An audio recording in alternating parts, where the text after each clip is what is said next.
Hi, this is Miss Whitmore. Okay, I'm going to try and make a video with your landmarks, and I'm just struggling with this screen. Okay, maybe that'll make it big enough to see everything. Okay, so I may have to move around a little bit to pick up things to put in the video. So I'm going to go over all of your landmarks for you, okay? And so get ready. I may have to move this camera around a little bit. I'm looking at my computer screen down here, but here's the camera up here, so I apologize for looking kind of weird. But anyway, so I'm going to go ahead and get started and make this not too long of a video, okay? All right, so make sure that you can identify all of the bones of the skeleton, just like you did the other day in class, okay? And I'm going to start with this very first one. It's called foramen. All right, and this foramen, I'm going to have a model for this one, okay? The foramen is in the middle of a vertebrae. So here is a model of a vertebrae, right? There's the body of the vertebrae is right here. Here's the body. Here's the spinous process of the vertebrae, the transverse processes of the vertebrae, and right in between all of them, right in the middle, is the vertebral foramen. Okay? All right. Very good. All right. So I'm going to have to reach down and get our bones and pick them up as we go through each one. Okay. So the next one is fossa. Okay. And so here is a scapula. All right. And so the scapula has several fossas on it. The one that I want you all to know right now is the one that's right here, okay? And that is called the glenoid fossa. And that's where the humerus, the head of the humerus fits to make your shoulder joint. Okay, here's another landmark on your scapula.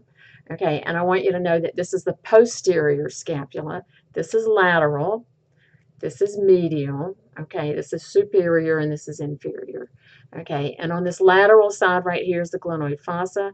On the posterior side is the spine of the scapula. And the spine goes from medial to lateral.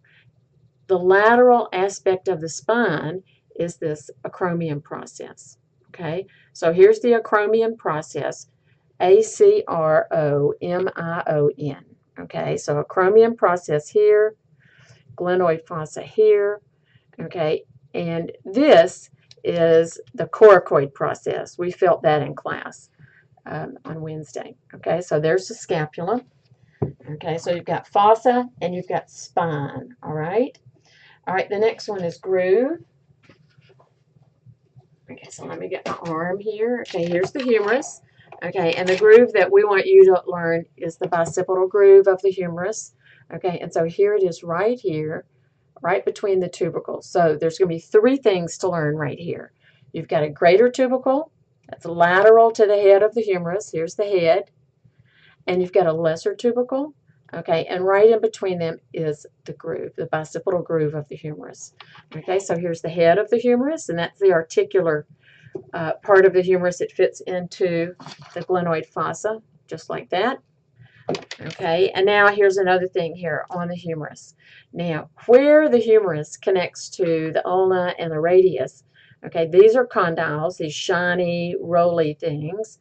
Okay, and above them are epicondyles. So here's the medial epicondyle. You can see all the muscles that attach here.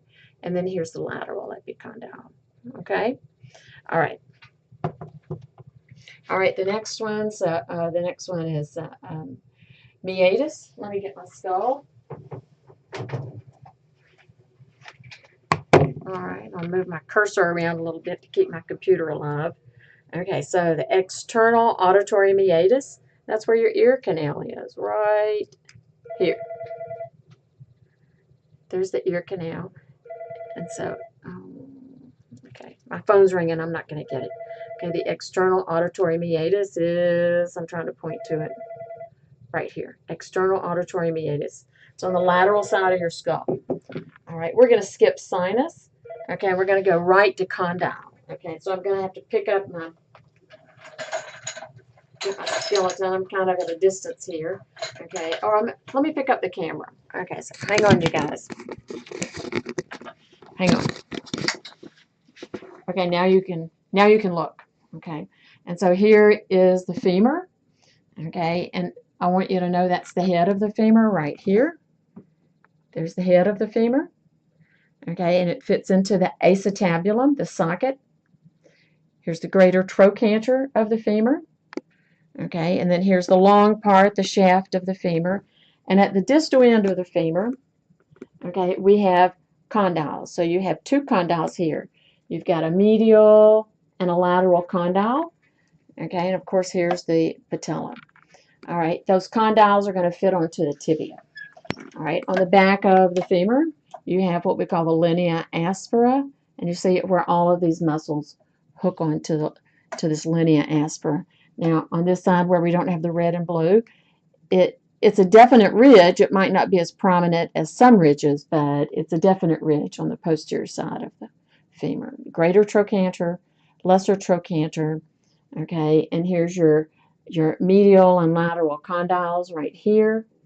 Okay, he's got a patella hanging on, just like that. His back.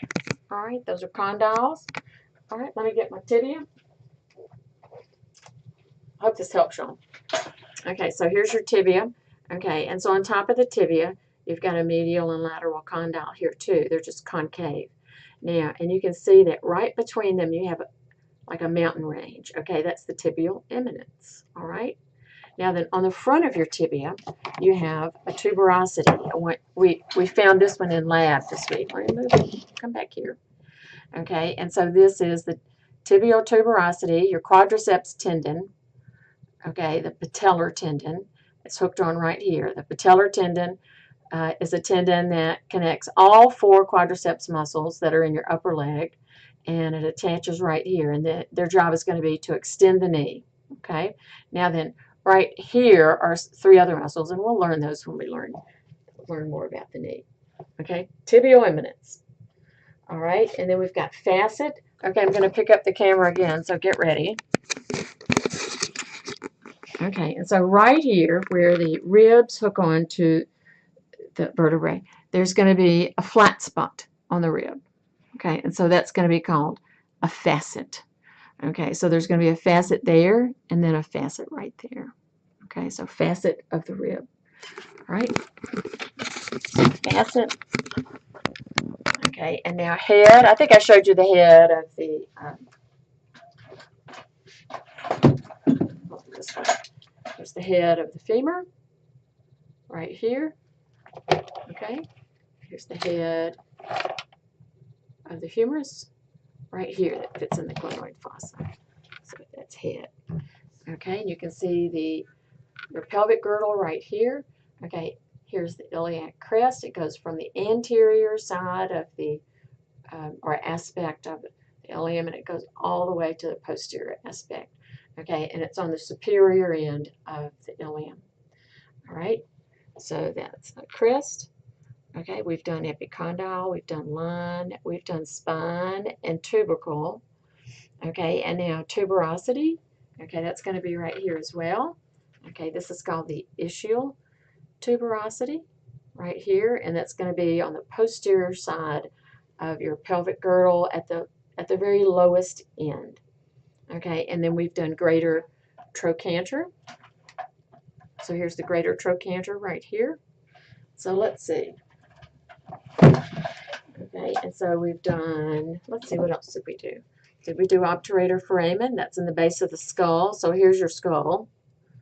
Here's your meatus right here, external auditory meatus.